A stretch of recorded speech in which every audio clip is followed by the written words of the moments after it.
चलिए, स्वागत है आप लोगों का आपके YouTube चैनल साइंस वाले कोचिंग क्लासेस में। आज हम लोग पढ़ेंगे बिहार बोर्ड में बार बार पूछे जाने वाले थ्योरम, पाइथागोरस थ्योरम। इसको आज हम लोग प्रूफ करेंगे। इस वीडियो में पाइथागोरस थ्योरम के बारे में समझेंगे और इसको प्रूफ भी करेंगे। देखिए, पाइथागोरस थ्योरम क्या है, पहले इसके बारे में 1-2 मिनट चर्चा कर लीजिए लोग। पाइथागोरस थ्योरम क्या होता है, तो एक समकोण त्रिभुज में कर्ण का जो वर्ग होता है अन्य दो भुजाओं के वर्गों के योग के बराबर होता है। ये हम लोग क्या है, पाइथागोरस थ्योरम का एक कथन है, स्टेटमेंट है। इसी स्टेटमेंट को, इसी कथन को हमको क्या करना है, सिद्ध करना है। तो आइए देखिए, ऐसे एक हम त्रिभुज बनाए हैं ए बी सी। ये ए बी सी क्या है, एक समकोण त्रिभुज है, जिसमें ये कोण जो बी है और क्या है, एक समकोण है, तथा कोण ए और कोण सी ये दोनों के दोनों न्यून कोण है। कोण बी आपका समकोण और कोण ए और कोण सी क्या है, एक न्यून कोण है। और ये जो सबसे बड़ी भुजा है इसको हम लोग बोलते हैं कर्ण, और जो नीचे वाला भुजा होता है इसको आधार, और ये खड़ा होता है एकदम, इसको बोलते हैं लंब। तो देखिए, 1 नंबर में ऑब्जेक्टिव में ये भी कभी क्वेश्चन बोल देता है कि एक समकोण त्रिभुज में सबसे बड़ी भुजा का नाम बताइए। तो एक समकोण त्रिभुज में सबसे बड़ी भुजा का नाम होता है कर्ण। कभी आपसे पूछ दे कि अब 2 नंबर बताइए, सबसे फर्स्ट में तो कर्ण बोले, अब कोई कह दे कि दूसरा नंबर बताइए कौन भुजा बढ़न होगा, तो ये क्या बोलिएगा आप लोग, कोई इसका कन्फर्म नहीं है। रीजन क्या भाई, एक अब इसको छोड़कर एक आधार बचा, एक लंब बचा। ये तो फिक्स है सबसे बड़ा होगा, और ये दोनों में फिक्स नहीं है कि कौन बड़ा होगा और कौन छोटा होगा। वो क्वेश्चन में कभी लंब बड़ा होगा तो कभी आधार छोटा, कभी आधार बड़ा होगा तो लंब छोटा, लेकिन ये दोनों से हमेशा कर्ण क्या होगा, आपका बड़ा होगा। ये फिक्स है कि आधार और लंब ये दोनों से हमेशा बड़ा कौन होगा, तो कर्ण होगा। चलिए, अब इसमें दिया क्या है, आइए हम इसको प्रूफ कर रहे हैं। तो देखिए, प्रूफ क्या करना है इसमें। सबसे फर्स्ट में जो दिया है हमारे पास, यानी ए बी सी एगो त्रिभुज था, तो वही देखिए लिखे हैं कि दिया है त्रिभुज ए बी सी एक समकोण त्रिभुज है। रियल बात है, ए बी सी ये जो एक त्रिभुज है ये क्या है, एक समकोण त्रिभुज है, जहाँ पे कोण जो बी है वो क्या है, समकोण त्रिभुज है, राइट एंगल ट्रायंगल है। और यहाँ पे कोण बी बराबर, यानी एंगल बी बराबर हो जाएगा आपका 90 डिग्री। अब हमको सिद्ध क्या करना है, तो ये क्वेश्चन में देखिए स्पष्ट दिया है, सिद्ध क्या करना है, तो कर्ण का जो वर्ग है, यानी ये वाले पूरा का जो वर्ग है, ये अन्य दोनों भुजाओं के वर्गों के योग के बराबर होता है। ये स्टेटमेंट है पाइथागोरस का कि एक समकोण त्रिभुज में, केवल समकोण त्रिभुज, यानी एक समकोण त्रिभुज में कर्ण का जो वर्ग है ये अन्य दोनों भुजाओं के वर्गों के योग के बराबर होता है। तो देखिए, हमको प्रूफ क्या करना है, तो सिद्ध करना है। सिद्ध क्या करना है, तो अब कर्ण हम लोग का है ए सी, यानी ए सी का स्क्वायर बराबर हम लोग का देखिए बी सी। बी सी क्या है, आधार, यानी बी सी का स्क्वायर प्लस ए बी का स्क्वायर, यानी ये ए सी का स्क्वायर बराबर बी सी का स्क्वायर प्लस ए बी का स्क्वायर बोल दीजिए, या फिर ए बी का स्क्वायर प्लस बी सी का स्क्वायर बोल दीजिए।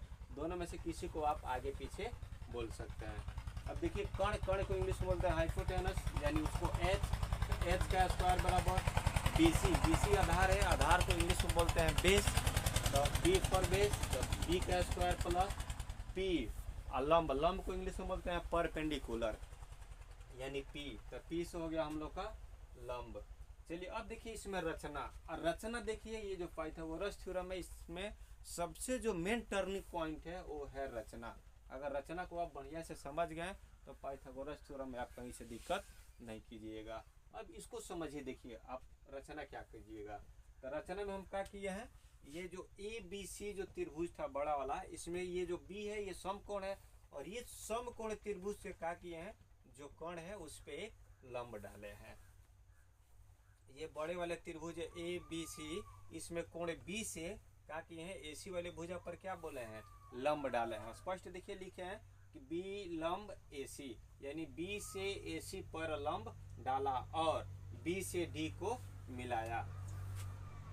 ये डी है, एक हम बिंदु ले लिए यहाँ पर कोई, या बी से क्या किए हैं, डी पर मिला दिया। जैसे हम यहाँ पे 90 लंब डाले, परपेंडिकुलर किए, इसके इधर भी और इसके इधर भी, ये दोनों के दोनों क्या हो जाएंगे, 90 डिग्री के कोण बन जाएंगे, यानी लंब हो गया, परपेंडिकुलर हो गया। अब ये लंब के लिए, ये जो डी है, ये बिंदु के लिए जो ए सी होगा वो क्या हो जाएगा, बेस का काम करने लगेगी।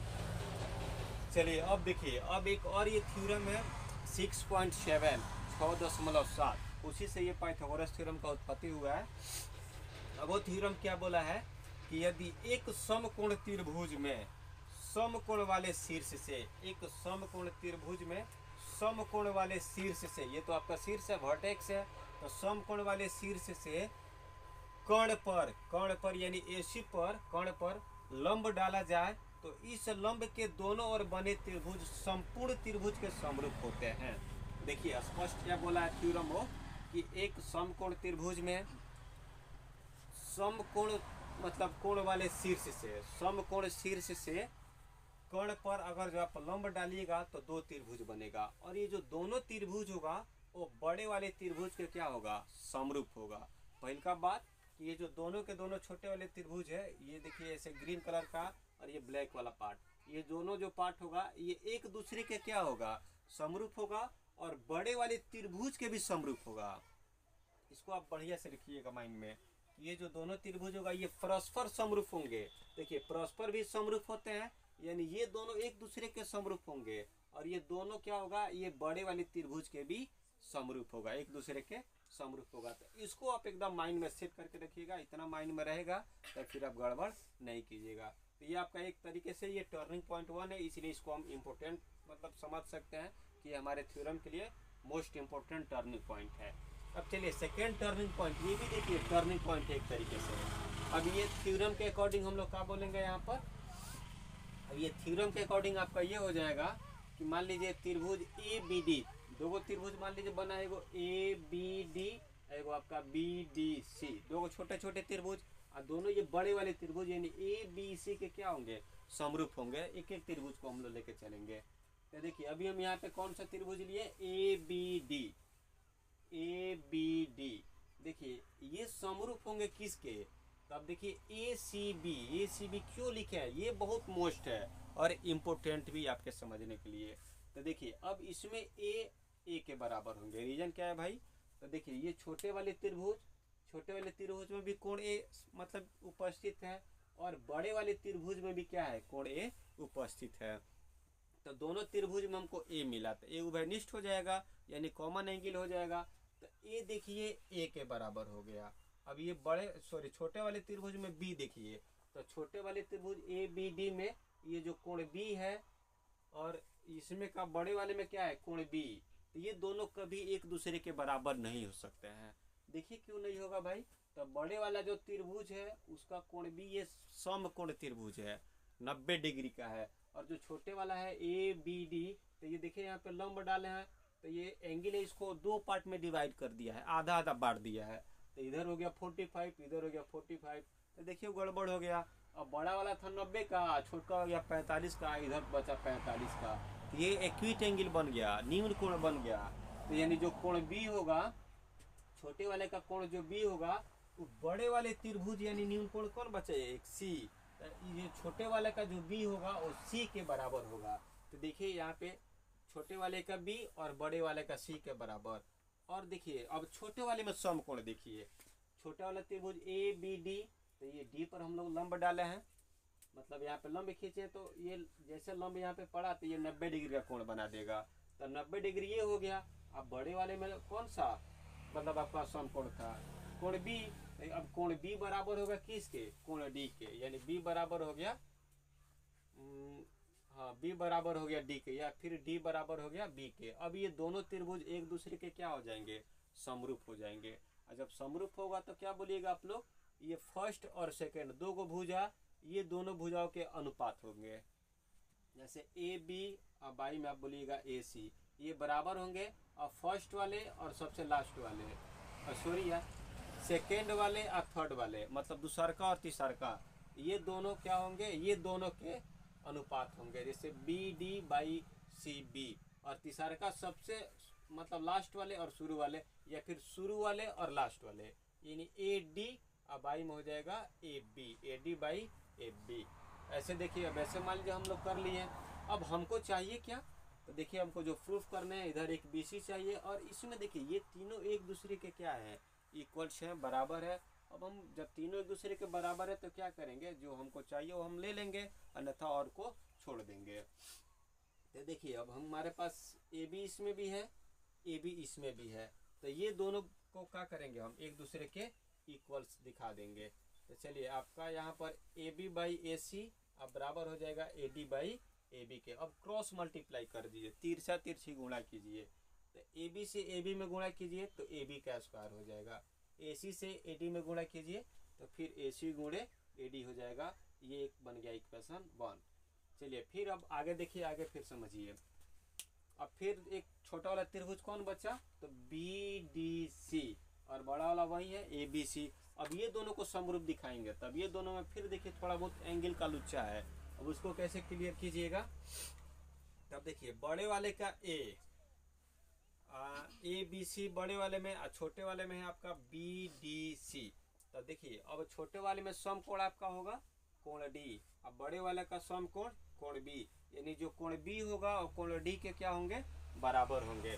तो देखिए ये आपका छोटा वाला बी, सॉरी छोटा वाला का डी और बड़े वाले का बी, ये दोनों एक दूसरे के बराबर, यानी ये 2 नंबर पे तो ये भी आपके 2 नंबर पे। अब छोटे वाले का बी देखिए, छोटे वाले का बी और बड़े वाले का किसके, ए के बराबर होंगे। रीजन क्या है भाई, तो छोटे वाले का बी डी सी और बड़े वाले में ए बी सी, तो बड़का का सी वाला एंगल और छोटका का भी सी वाला एंगल, ये दोनों एक दूसरे के उभयनिष्ठ हैं, कॉमन है, तो सी सी के बराबर हो गया। तो सी सी के बराबर होगा तो बचा कौन, डी और बी, तो डी बी के बराबर हो जाएगा। यानी इसका बड़े वाले का कोण बी समकोण और छोटे वाले का कोण डी समकोण, तो ये एक दूसरे के समरूप हो जाएंगे। अब फिर समरूप में तो क्या कीजिएगा, B D by A B, तो देखिए B D by A B, और फिर 2 नंबर 3 नंबर वाले यानी D C by B C, D C by B C, और सबसे शुरू वाले सबसे लास्ट वाले को यानी B C by A C, B C by A C. फिर इसमें जो चाहिए उसको आप ले लीजिए, अन्यथा और को छोड़ दीजिए। तो देखिए अब हमको चाहिए क्या, इधर डी सी। देखिए इधर क्वेश्चन में आपका था इधर क्या, डी सी, चलिए डी सी लीजिए ना इधर।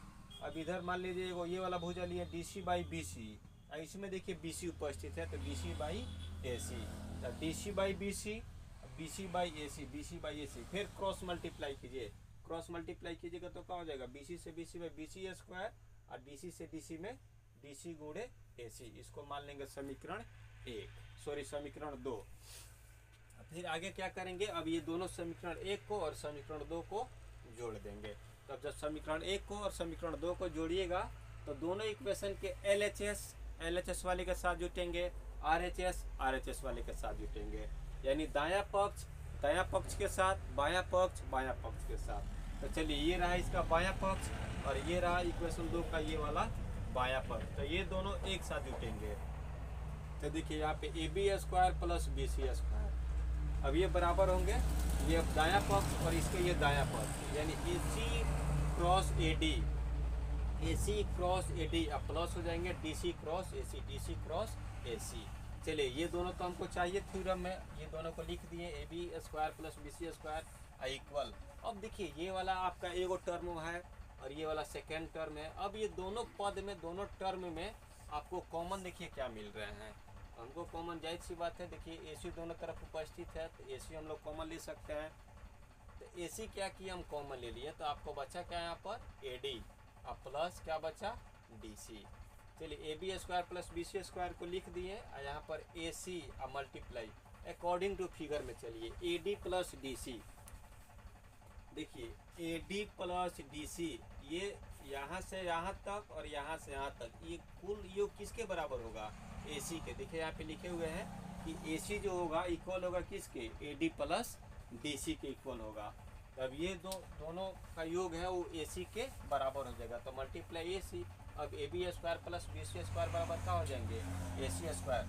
चलिए यही हमको प्रूफ करना था, देखिए यही हम लोग प्रूफ कर डाले। चलिए अगर जो पसंद आया हो तो वीडियो को लाइक सब्सक्राइब जरूर करें, और साथ में ये भी बताएं कि आपके इलाके में आज का दिन ठंडी कितना है। हमारे यहाँ तो बहुत ज़्यादा ठंडी है, आज का अभी टेम्परेचर लगभग में 12 डिग्री सेल्सियस है। तो आप अपना भी बताएं कि आप जहाँ से हैं वहाँ पे ठंडी कितना पड़ रही है।